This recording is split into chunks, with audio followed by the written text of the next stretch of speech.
Aloha and welcome to my Anthropology and Tourism Ethnography from my anthropology class regards to tourism. My name is Ethan C. Isburner and I will be discussing the Alexander and Baldwin Sugar Museum located on Maui. The purpose of my ethnography project paper is to analyze how plantation history and culture was represented to the tourists who are visiting the Central Maui Pu'unene Sugar Mill Museum. I'm going to focus on the tourists themselves and really get a good understanding of their feelings, ideas, and how the museum came across, as well as the prior knowledge of the conditions that the sugar plantation workers went through. My research plan will consist of one-on-one interviews with the tourists themselves, interviews with the manager or volunteers at the museum, as well as pamphlets and brochures on the museum.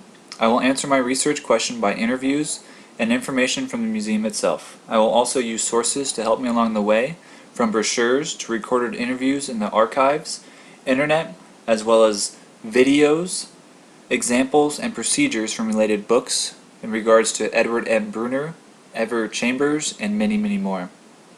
In answering this research question, we will have a better understanding of why people are visiting the museum, as well as their understanding of the conditions that took place.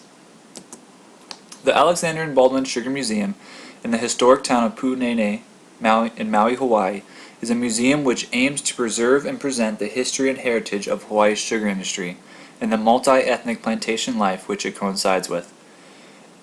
It is housed in a former residence of the superintendent of the Pu'unene Sugar Mill just across the Hawaii Commercial and Sugar Company (HC&S), which is the largest in Hawaii, which has been operating since 1901. The HC&S Sugar Mill is located on the bottom left of the PowerPoint.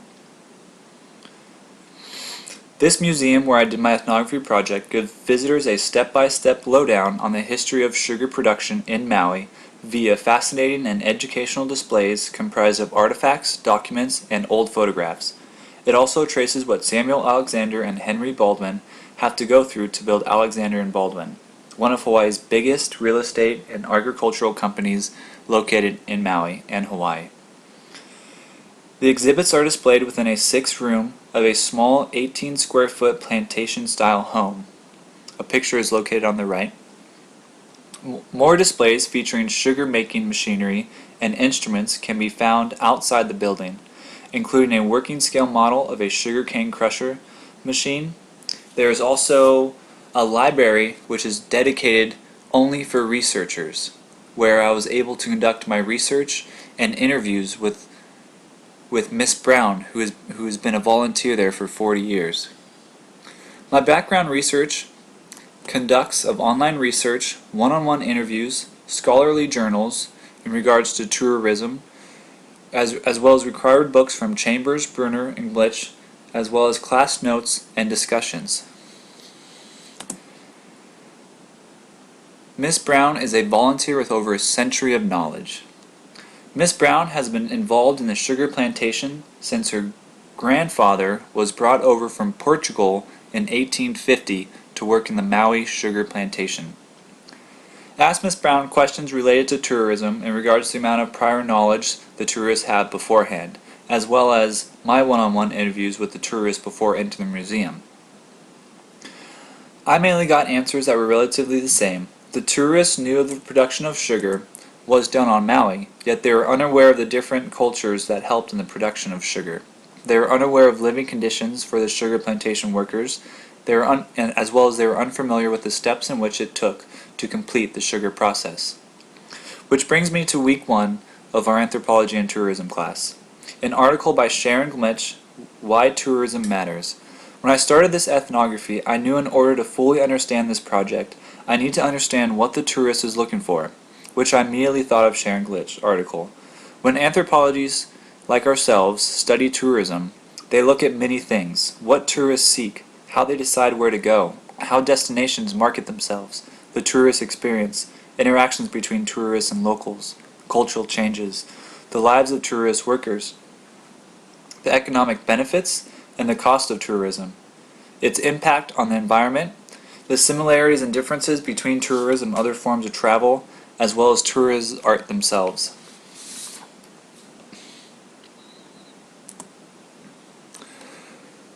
When it comes to what the tourists wanted in the museum, the first thing that came to my mind is authenticity. As Bruner stated in Chapter 5, page 163, the concept of authority serves as a corrective to misuse of the term authenticity, because in the rising of the issue of who authenticates, the nature of the discussion is changed. No longer is authenticity a property inherent in an object, forever fixed in time. Instead, it is a social process, a struggle in which competing interests argue for their own interpretation of history. I asked this question to Miss Brown, who then introduced me to the Plantations Camp Registry. The Sugar Museum is able to stand 100% behind their findings, she said, and the authority and the authenticity of the museum. From interviews of living sugar plantation workers and relatives, they are able to recreate the living situations of the plantation workers, the tools and instruments they use to harvest the cane, and to their daily food intake, among many more.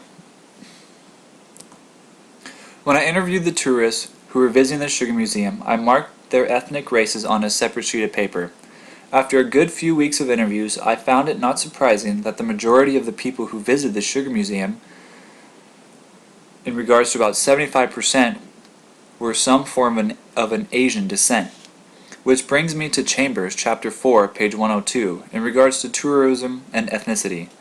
I have evidence in one of my interviews of an older Korean couple in their late 70s who couldn't speak English too well, but they were able to get across that on the woman's side of the family, her father went and worked in the sugar plantation here on Maui back in the 1850s and would send money home for her mother and sisters in Korea. What I got from their visit, which relates to tourism ethnicity, is that she's visiting this location for an ethnic reunion and to remember her father. This ethnography project has been awe-inspiring. From the people I was able to interview, from the hospitality of the Sugar Museum, and the people along the way with all the help from Miss Brown. I learned a great deal of information that helped me grow as a person. As Sharon Glitz stated in Why Tourism Matters, the next time you travel, enjoy yourself, but think like an anthropologist would about the bigger picture, and try to minimize the negative impact of what you do. Be a good global citizen and care. Tourism does matter.